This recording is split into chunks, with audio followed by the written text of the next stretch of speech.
2026 Tamil Nadu எலெக்ஷனோட campaign வந்து நேத்தே முடிஞ்சிச்சு. ஸோ இப்போ வந்து அடுத்ததா வந்து விஜய் ரசிகரோட மிகப்பெரிய எதிர்பார்ப்பு என்னன்னு கேட்டீங்கன்னா, அந்த ஜனநாயகன் படம் வந்து ரிலீஸ் இது டேட்டு தான். ஸோ இப்போ வந்து நேத்து வரைக்கும் ஒரு விஷயம் வந்து பேசப்பட்டுக்கிட்டு இருக்கு. அது என்னன்னா, ஜனநாயகன் படத்துக்கு வந்து படக்குழு வந்து ஏற்கனவே சென்சார் போர்டுக்கு அப்ளை பண்ணிட்டாங்க. ரிவ்யூ கமிட்டி அதை பார்த்துட்டாங்க. ஸோ எலெக்ஷன் கமிஷனோட ஒப்புதலுக்காக தான் படத்தை வெயிட் பண்ணிட்டு இருந்தா அப்படின்னு சொன்னாங்க. ஸோ இந்த சமயத்தில் வந்து பார்த்தீங்கன்னா ஜனநாயகன் படம் வந்து லீக் ஆயிடுச்சு.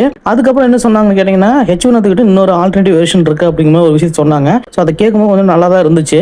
இப்போ என்ன சொல்றாங்கன்னா, ஸோ நேத்தோட வந்து எலெக்ஷனோட பரப்புரை முடிஞ்சதுனால அடுத்தது வந்து ஜனநாயகன் படத்தை ரிலீஸ் பண்றது தான் அடுத்து வந்து அவங்க வந்து எய்ம் பண்ணிட்டு இருக்காங்க சொல்றாங்க. இதுல இன்னொரு விஷயம் என்னன்னு கேட்டீங்கன்னா, ஆல்ரெடி அப்ளை பண்ணிட்டதுனால இந்த எலெக்ஷன் முடிஞ்ச உடனே அதாவது 23ஆம் தேதி நாளைக்கு எலெக்ஷன் நடக்குதுன்னா 24ஆம் தேதி வந்து எப்படியாவது வந்து படத்தோட சென்சார் சர்டிஃபிகேட் வாங்கிடணும் அப்படின்னு சொல்லிட்டு டீம் வந்து ரொம்ப ஸோ இந்த சமயத்துல தான் கேவின் ப்ரொடக்ஷன் ஆக்சுவலா பெங்களூர்ல இருக்கு. ஸோ அவங்க வந்து இப்போ தமிழ்நாட்டு சென்னைக்கு வந்திருக்காங்க. அவங்க என்ன சொல்றாங்கன்னா, எப்படி சென்சார் சர்டிஃபிகேட் கிடைச்சிரும், ஸோ நம்ம வந்து படத்தை வந்து எப்போ ரிலீஸ் பண்ணலாம் அப்படிங்கிறத பத்தி நம்ம பேச வேண்டியது இருக்குன்னு சொல்லிட்டு இப்போ வந்து என்ன சொல்றாங்க கேட்டீங்கன்னா, ஏப்ரல் 30ஆம் தேதி படத்தை ரிலீஸ் பண்ணலாம் அப்படின்னு சொல்லிட்டு ஒரு சைடு பேசிக்கிட்டு இருக்காங்க. ஸோ அந்த சமயத்தில் வந்து பார்த்தீங்கன்னா தனுஷோட கரா படம் வந்து பார்த்தீங்கன்னா ஏப்ரல் 30 ரிலீஸ் ஆக போகுது.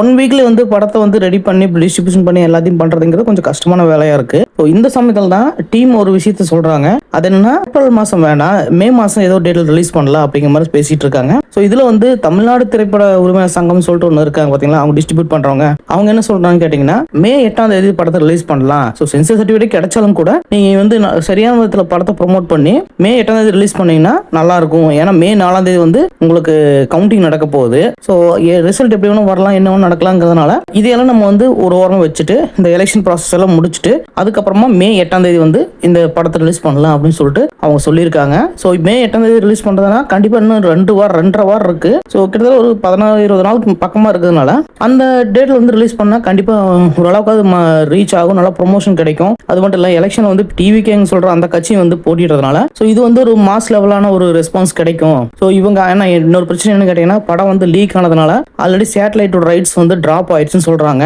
டிஜிட்டல் ரைட்ஸும் வந்து பாத்தீங்கன்னா டிராப் ஆயிடுச்சுன்னு சொல்றாங்க. ஸோ இந்த சமயத்தில் தான் வந்து பாத்தீங்கன்னா இந்த மாதிரி ஒரு விஷயத்தை வந்து படத்தை நல்ல விதமா ப்ரொமோட் பண்ணினாதான் அந்த சேட்டலைட் ரைட்டா இருக்கட்டும் இல்லை டிஜிட்டல் ரைட்டா இருக்கட்டும் நம்ம வந்து அந்த பிரைஸ் வந்து இன்னும் எதிர்பார்த்தோட அதிகமாக வந்து நம்மளால வச்சு விற்பனை செய்ய முடியும். ஸோ அதனால தான் வந்து பாத்தீங்கன்னா டீம் பிளான் பண்றாங்க. ஸோ கண்டிப்பா வந்து விஜய் ரசிகர்களுக்கு ஒரு நல்ல நியூஸ் இருக்குன்னு நினைக்கிறேன். 1 or 2 டேஸ்ல கன்ஃபார்ம் வந்து சென்சார் சர்டிஃபிகேட் கிடைச்சிரும். ஏன்னா வந்து அப்ளை பண்ணி ரொம்ப நாள் ஆயிடுச்சு. அது ரிவ்யூ கம்பெனிங்கிறதுனால இவ்வளவு நாள் வெயிட் பண்ணிட்டு இருந்தாங்க. அது மட்டும் இல்ல விஜய் வந்து கண்டினியூஸா எலெக்ஷன் பரப்புரையில் இருக்கிறதுனால இதை வந்து தள்ளி போட்டுக்கிட்டு வந்தாங்க. இப்போ எலெக்ஷன் பரப்புரை முடிஞ்சதுனால அடுத்ததான் ரிலீஸ் டேட்டை பத்தி தான் வந்து அவங்க வந்து எய்ம் பண்ணிட்டு இருக்காங்க. ஸோ கண்டிப்பா ஒரு 1 or 2 டேஸ்ல வந்து ஒரு நல்ல குட் நியூஸ் கிடைக்கும்.